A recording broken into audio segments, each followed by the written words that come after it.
ഭർത്താവിന് ഹീറോയിനിൽ ഒട്ടും താല്പര്യമില്ലാത്തത് കൊണ്ട് തന്നെ ഹീറോയിൻ്റെ ലൈഫ് ബോറടിച്ചു തുടങ്ങും. ആ ടൈമിലാണ് ഹീറോയെ കണ്ടുമുട്ടുന്നത്. പിന്നീട് ഹീറോയുമായിട്ട് അവൾ റിലേഷനിലാകും. ഹീറോയെ കൂടാതെ പല ആളുകളുമായിട്ട് അവൾ പരിപാടിയും ചെയ്യും. പറഞ്ഞു വരുന്നത് 2017 ഇറങ്ങിയ ഡാർക്കർ ഷെയ്ഡ് ഓഫ് എല്ലീസ് എന്ന മൂവിയെ പറ്റിയാണ്. അപ്പം നമുക്ക് ടൈം കളയാതെ നേരെ വീഡിയോയിലേക്ക് പോകാം. മൂവി തുടങ്ങുമ്പോൾ തന്നെ നമ്മുടെ പടത്തിലെ ഹീറോയിനെ കാണിക്കും. ഹീറോയിൻ അവളുടെ വെഡ്ഡിങ് ആനിവേഴ്സറിക്ക് വേണ്ടി റെഡി ആകുന്നതാണ് നമ്മളെ കാണിക്കുന്നത്. അങ്ങനെ അവളെ ഭർത്താവിന് വേണ്ടി കുറേ നേരം വെയിറ്റ് ചെയ്യും. കാണാത്തത് കൊണ്ട് തന്നെ അവൾ ഓഫീസിലേക്ക് പോകും.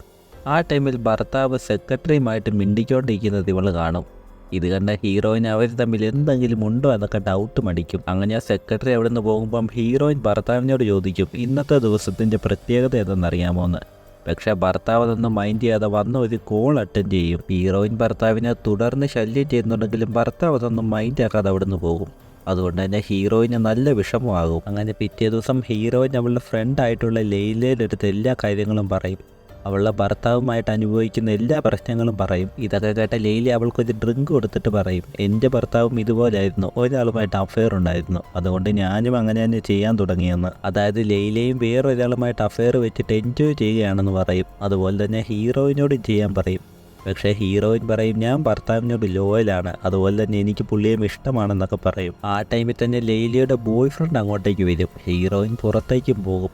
പക്ഷേ ഹീറോയിൻ അവരകത്ത് എന്താ എടുക്കുന്നതെന്ന് അറിയാനുള്ള ആകാംക്ഷ ഉണ്ടായിരുന്നു. അതുകൊണ്ട് തന്നെ ഹീറോയിൻ അവിടെ നിന്ന് പോകില്ല. അവൾ വീടിൻ്റെ പുറകിൽ കൂടെ പോയി അവരെന്താ എടുക്കുന്നതെന്ന് അറിയാൻ ജനൽ വഴി നോക്കുമ്പോഴോ ലെയ്ലയും ബോയ് ഫ്രണ്ടും അകത്ത് പരിപാടി ചെയ്തുകൊണ്ടിരിക്കുകയായിരുന്നു.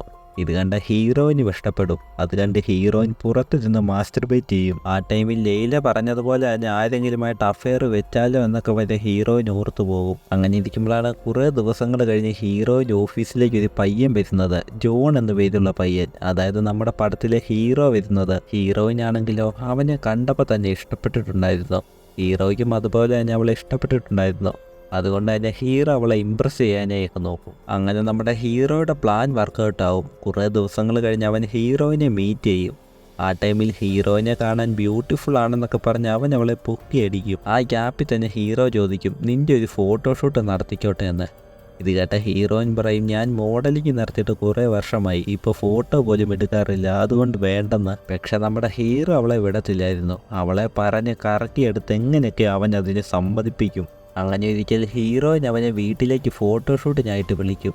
ഉടുപ്പൊക്കെ ഇട്ടിട്ടുള്ള ഫോട്ടോഷൂട്ടായിരുന്നത് കൊണ്ട് വലിയ കുഴപ്പവുമില്ലായിരുന്നു. അങ്ങനെ ഷൂട്ടൊക്കെ കഴിഞ്ഞ ശേഷം രണ്ടുപേരും തമ്മിൽ ഇൻറ്റിമേറ്റ് ആയിട്ട് സംസാരിക്കും. കുറച്ച് കഴിയുമ്പം ഹീറോ അവളെ ഒന്ന് ടച്ച് ചെയ്യുകയും ചെയ്യും.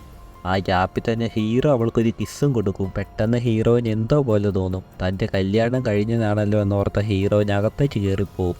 എന്നിട്ട് ഹീറോയെ വീട്ടിൽ നിന്ന് പുറത്തേക്കും പറഞ്ഞു വിടും. അങ്ങനെ കുറച്ച് ദിവസങ്ങൾ കടന്നു പോകും. ഹീറോയിന് ഒട്ടും തൃപ്തി കിട്ടുന്നില്ലായിരുന്നു. അതുകൊണ്ട് തന്നെ അവൾ ഹീറോയെ വീണ്ടും വീട്ടിലേക്ക് വിളിക്കും. അങ്ങനെ ഹീറോ വീട്ടിലേക്ക് വന്ന ശേഷം രണ്ടുപേരും തമ്മിൽ പരിപാടിയും നടക്കും. അന്നത്തെ ദിവസം ഫുൾ അവർ ചിലവഴിക്കും. പിന്നീട് ഇവർ തമ്മിൽ ഇത് ഡെയിലി നടക്കുമായിരുന്നു. ഭർത്താവ് വീട്ടിലില്ലാത്തത് കൊണ്ട് തന്നെ ഹീറോ മിക്കപ്പോഴും ഹീറോയിൻ്റെ വീട്ടിലേക്ക് വരുമായിരുന്നു. അങ്ങനെ ഒരിക്കൽ രണ്ടുപേരും വീട്ടിലേക്ക് വരും. പക്ഷേ ഹീറോയിൻ പെട്ടെന്ന് ഹീറോയെ അവിടെ നിന്ന് പറഞ്ഞു വിടും.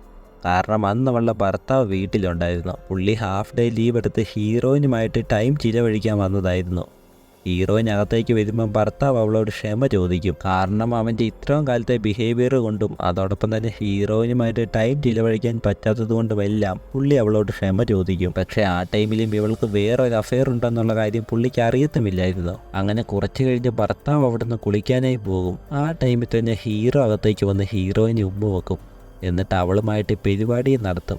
ആ ടൈമിലൊക്കെ ഹീറോയിൻ ഭർത്താവ് അകത്തുണ്ടെന്ന് പറയുന്നുണ്ടായിരുന്നു. പക്ഷേ ഹീറോ അതൊന്നും കേൾക്കുന്ന കൂടി ഉണ്ടായിരുന്നില്ല. ഹീറോ ഭർത്താവ് വരുന്നതിന് മുമ്പ് അവൻ്റെ കാര്യങ്ങൾ നടത്തിയിട്ട് അവിടെ നിന്ന് പോകും. കുറച്ച് കഴിഞ്ഞ് ഭർത്താവ് കുളി കഴിഞ്ഞ് ഇറങ്ങി വരും. എന്നിട്ടോ അവനും ഹീറോയിനുമായിട്ട് കാര്യങ്ങൾ നടത്തും.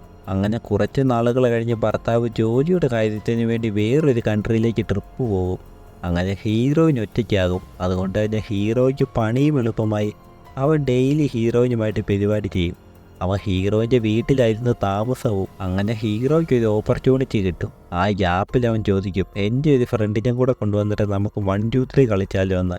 ഇത് കേട്ട ഹീറോയിനാണെങ്കിലോ അവളുടെ ലൈഫ് എൻജോയ് ചെയ്യുന്നത് കൊണ്ട് തന്നെ അവളിതിന് ഓക്കെയും പറയും. അങ്ങനെ കുറച്ച് ദിവസം കഴിഞ്ഞ് ഹീറോ അവൻ്റെ ഫ്രണ്ടുമായിട്ട് വരും. ഹീറോയിൻ അവരെ അകത്തേക്ക് വിളിക്കും. നോക്കുമ്പോഴോ 6 അടിക്ക് മണ്ടേ പൊക്കമുള്ള ഒരു ആഫ്രിക്കക്കാരനായിരുന്നു അത്. ഇവനെ കണ്ട ഉടനെ തന്നെ ഹീറോയിൻ ഹാപ്പിയാകും. അങ്ങനെ രണ്ടുപേരും തമ്മിൽ പരിപാടിയും തുടങ്ങും. ഇതാണെങ്കിലോ ഹീറോ അവിടെ മാറി നിന്ന് കാണുകയും ചെയ്യും. അങ്ങനെ പിന്നീട് ഹീറോ അവൻ്റെ ഒരുപാട് കൂട്ടുകാരെ ഹീറോയിൻ്റെ അടുത്തേക്ക് കൊണ്ടുവരും. അവർ തമ്മിൽ പരിപാടിയും ചെയ്യും. ഇതെല്ലാം ഹീറോയിൻ എൻജോയും ചെയ്യുന്നുണ്ടായിരുന്നു. അങ്ങനെ ഒരിക്കലും രണ്ടുപേരും വീട്ടിൽ നിൽക്കുന്ന ടൈമിൽ ഹീറോയിൻ്റെ ഭർത്താവ് ട്രിപ്പ് കഴിഞ്ഞ് വീട്ടിലേക്ക് വരും. ഇത് കണ്ട ഹീറോയിൻ ഹീറോയെ പെട്ടെന്ന് അങ്ങോട്ടേക്ക് കൊണ്ട് ഒളിപ്പിക്കും. പക്ഷെ വീട്ടിലേക്ക് വന്ന ഭർത്താവ് അവിടെ ഇരിക്കുന്ന കോട്ട് കാണും. ഇത് ആരുടെയാണെന്ന് അവൻ ചോദിക്കും. ആ ടൈമിൽ തന്നെ പെട്ടെന്ന് ഹീറോ അങ്ങോട്ടേക്ക് വന്നിട്ട് പറയും, ഇത് എൻ്റെയാണ്, ഞാനൊരു ഫോട്ടോഗ്രാഫറാണ്, നിങ്ങളുടെ വൈഫിൻ്റെ ഒരു ഫോട്ടോഷൂട്ട് ചെയ്യാൻ വന്നതാണെന്ന്. ഇത് കേട്ട ഭർത്താവാണെങ്കിലോ നല്ല ഹാപ്പിയാകും. കാരണം തൻ്റെ വൈഫ് വീണ്ടും മോഡലിംഗ് തുടങ്ങിയല്ലോ എന്നോർത്ത്. അങ്ങനെ കുറച്ച് ദിവസങ്ങൾ കഴിഞ്ഞ് ഹീറോയിനും ലൈലയും തമ്മിൽ കണ്ടുമുട്ടും. ആ ടൈമിൽ ഹീറോയിൻ നടന്ന കാര്യങ്ങളെല്ലാം അവളോട് പറയും. ആദ്യം ഒരാളുമായിട്ട് റിലേഷനിലായി, പിന്നെ ഒരുപാട് ആണുങ്ങളുമായിട്ട് റിലേഷനിലായെന്ന് ഹീറോയിൻ പറയും. ഇത് കേട്ട ലൈലയാണെങ്കിലോ, നീ ഇത് പെട്ടെന്ന് തന്നെ നിർത്തണം, അല്ലെങ്കിൽ ഇത് നിൻ്റെ ലൈഫിന് തന്നെ പ്രോബ്ലം ആകുമെന്നും പറയും. അങ്ങനെ കുറച്ച് നാളുകൾ കഴിഞ്ഞ് വിചാരിച്ചതുപോലെ തന്നെ നടക്കും. അതായത് ഹീറോയിൻ പ്രഗ്നൻ്റ് ആകും. ഇനി ഹീറോയുമായിട്ട് ഒരു പരിപാടിയും വേണം നമ്മൾ ഓർക്കും. അതുകൊണ്ട് തന്നെ അവൾ ഹീറോയെ മീറ്റ് ചെയ്യും. ഇനി നമുക്കൊരിക്കലും കാണണ്ട, നമ്മൾ തമ്മിൽ ഒരു റിലേഷനും വേണ്ട നമ്മൾ പറയും. പക്ഷേ ഇതൊക്കെ കേട്ട ഹീറോ ആണെങ്കിലോ അതിന് റെഡി അല്ലായിരുന്നു. ആ ടൈമിലും അവൻ ഹീറോയിനെ ഫോഴ്സ് ചെയ്ത് പരിപാടി ചെയ്യും. ഹീറോയിൻ പിന്നീട് ചെയ്തതെല്ലാം ഓർത്ത് വിഷമിക്കും. കാരണം അവൾ ഒരുപാട് പേരുമായിട്ട് പരിപാടി ചെയ്തു.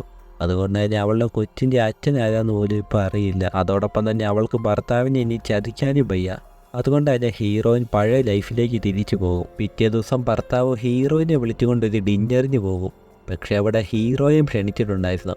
കഴിച്ചുകൊണ്ടിരിക്കുന്ന ടൈമിൽ ഹീറോ ടേബിളിൻ്റെ അടിയിൽ കൂടെ ഹീറോയിനെ ശല്യം ചെയ്തുകൊണ്ടിരിക്കും. അവളെ കുറേ വശീകരിക്കാനും നോക്കും. പക്ഷേ ഇതൊക്കെ കണ്ട് ഇഷ്ടപ്പെടാത്ത ഹീറോയിൻ അവിടുന്ന് നേരെ ബാത്റൂമിലേക്ക് പോകും. പുറകെ തന്നെ ഹീറോയും വരും. അവളെ കുറേ നിർബന്ധി ചുമ്മാ വെപ്പിക്കാനൊക്കെ നോക്കും.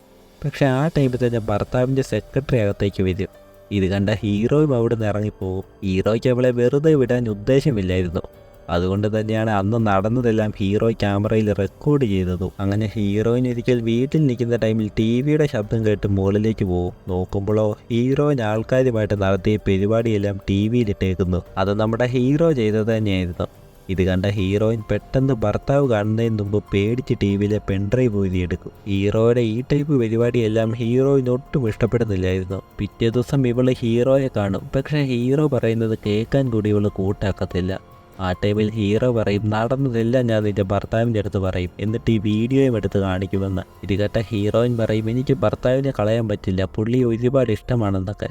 ഹീറോ പറയും, അങ്ങനെയൊക്കെ നടക്കണമെങ്കിൽ ഞാൻ പറയുന്നത് പോലെ കേൾക്കണം, നീ നാളെ ഒരു പ്രാവശ്യം കൂടി എൻ്റെ അടുത്ത് വരണമെന്ന്. അങ്ങനെ ഒരു വഴിയുമില്ലാതെ ഹീറോയിൻ അതിന് ഓക്കെയും പറയും. അവിടുന്ന് ഹീറോയിൻ പിറ്റേ ദിവസം ഹീറോയുടെ വീട്ടിലേക്ക് വരും. അവൻ ഹീറോയിൻ്റെ കണ്ണും പൊത്തിക്കൊണ്ട് മുകളിലേക്ക് പോകും.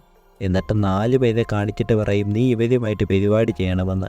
അതോടൊപ്പം തന്നെ ഇത് അവസാനത്തെ തവണയാണ്, ഇനി വിളിക്കത്തില്ലെന്നും ഹീറോ പറയും. അങ്ങനെ ഹീറോയിന് ഒരു വഴിയുമില്ലാതെ അവരുടെ കൂടി പരിപാടി ചെയ്യേണ്ടി വരും. ആ ടൈമിൽ ഹീറോ ഇത് റെക്കോർഡ് ചെയ്യുന്നുണ്ടായിരുന്നു. അപ്പോഴാണ് ഹീറോയിൻ ഓർക്കുന്നത് ഇത് ലാസ്റ്റ് ടൈം ആയിരിക്കില്ല. കാരണം അവൻ ഇത് റെക്കോർഡ് ചെയ്യുന്നുണ്ട്. ഇത് വെച്ച് അവളെ ലൈഫ് ലോങ് ബ്ലാക്ക് മെയിൽ ചെയ്യുമല്ലോ എന്ന് ഹീറോയിൻ ഓർക്കും. അതോടൊപ്പം തന്നെ ഇനി ഇത് നീട്ടിക്കൊണ്ട് പോകണ്ട, ഭർത്താവിനോട് എല്ലാം പറഞ്ഞേക്കാമെന്നും ഹീറോയിൻ തീരുമാനിക്കും. അതുകൊണ്ട് തന്നെ എല്ലാം പാതി വഴിക്കൊന്ന് ഉപേക്ഷിച്ചിട്ട് ഹീറോയിൻ അവിടെ നിന്ന് പോരും. വീട്ടിലേക്ക് വന്ന് അവൾ ഭർത്താവിനോട് എല്ലാം തുറന്നു പറയും. കുറേ ആൾക്കാരുമായിട്ട് റിലേഷനിലായിരുന്നെന്നും അവൾ പ്രഗ്നൻ്റ് ആണെന്നുമുള്ള കാര്യം. ഇതൊക്കെ കേട്ട ഭർത്താവാണെങ്കിലോ ഷോക്കായി പോവും. അതോടൊപ്പം തന്നെ അവളോട് ദേഷ്യപ്പെട്ടിട്ട് അവളെ വീട്ടിൽ നിന്ന് ഇറക്കി വിടുകയും ചെയ്യും. അങ്ങനെ അന്നത്തെ ദിവസം ഹീറോയിൻ പുറത്തൂടെ നടക്കും. വൈകിട്ട് അവൾ ഭർത്താവിനോട് ക്ഷമ ചോദിക്കാനായി വീട്ടിലേക്ക് കയറി വരും. നോക്കുമ്പോഴോ ഭർത്താവിനെയും ലൈലയും കെട്ടിയിട്ടേക്കുന്നു. മുഖത്ത് ബ്ലഡും ഉണ്ടായിരുന്നു. ആ ടൈമിൽ തന്നെ ഹീറോയും മുഖത്ത് മുഴുവൻ ബ്ലഡായിട്ട് അവിടെ നിന്ന് ഇറങ്ങി വരും. ഇവർ തമ്മിൽ ഇവിടെ ഒരു ഫൈറ്റ് നടന്നിട്ടുണ്ടായിരുന്നു. ഹീറോ അവളോട് പറയും, നിൻ്റെ ഭർത്താവും ലൈലയും തമ്മിൽ റിലേഷനിലായിരുന്നു, നിന്നെ ഇറക്കി വിട്ടിട്ട് അവർ തമ്മിൽ ജീവിക്കാനായിരുന്നു പ്ലാനെന്ന്. പക്ഷേ ഹീറോയിന് ഇതൊന്നും വിശ്വാസമില്ലായിരുന്നു. ആ ടൈമിലാണ് ഭർത്താവ് തന്നെ അത് സമ്മതിക്കുന്നത്. ഇത് കേട്ട ഉടനെ തന്നെ ഹീറോയിൻ ഷോക്കാകും. ആ ടൈമിൽ തന്നെ ഹീറോ ഭർത്താവിൻ്റെ വയറ്റിട്ട് ഒരു ഇടി കൊടുത്ത ശേഷം അങ്ങോട്ടേക്ക് മാറും. ആ ഗ്യാപ്പിൽ തന്നെ ഹീറോയിൻ ലൈലയുടെ കെട്ടഴിച്ചു വിടും. എന്നിട്ട് അവളോട് രക്ഷപ്പെട്ടോളാനും പറയും. ഇത് കേട്ട ലൈല അവിടെ നിന്ന് എങ്ങനെയൊക്കെ ഓടി രക്ഷപ്പെടും. എന്നിട്ട് പോലീസിനെ വിളിക്കും. പക്ഷേ വിളിക്കുന്നതിന് മുമ്പ് ഹീറോ അവളുടെ മുന്നിലേക്ക് വരും. അവളെ തള്ളിയിട്ട ശേഷം കയ്യിലുണ്ടായിരുന്ന ഹാമർ എടുത്ത് അവളുടെ തലച്ചടിക്കും. അങ്ങനെ അവിടെ തന്നെ ലൈല ഡെത്താകും. പെട്ടെന്ന് ഹീറോയിൻ അങ്ങോട്ടേക്ക് ഓടി വരും. എന്നിട്ട് നിലത്ത് കിടന്ന ഹാമർ എടുത്ത് ഹീറോയുടെ തലയ്ക്കിട്ടടിക്കും. അങ്ങനെ ഹീറോയും അവിടെ തന്നെ ഡെത്താകും. അങ്ങനെ പിന്നീട് 6 മാസങ്ങൾ കഴിഞ്ഞ് കാണിക്കും ഹീറോയിനും ഭർത്താവും ഹാപ്പി ആയിട്ടുള്ളൊരു ലൈഫിൽ പോകും. അപ്പോഴാണ് ഭർത്താവ് അവിടെ നിന്ന് മാറുന്ന ടൈമിൽ ഹീറോയിൻ ഫോൺ എടുത്ത് ആർക്കോ ടെക്സ്റ്റ് ചെയ്യുന്നതായിട്ട് കാണിക്കുന്നത്. ഇതോടെ ഈ മൂവിയും തീരും.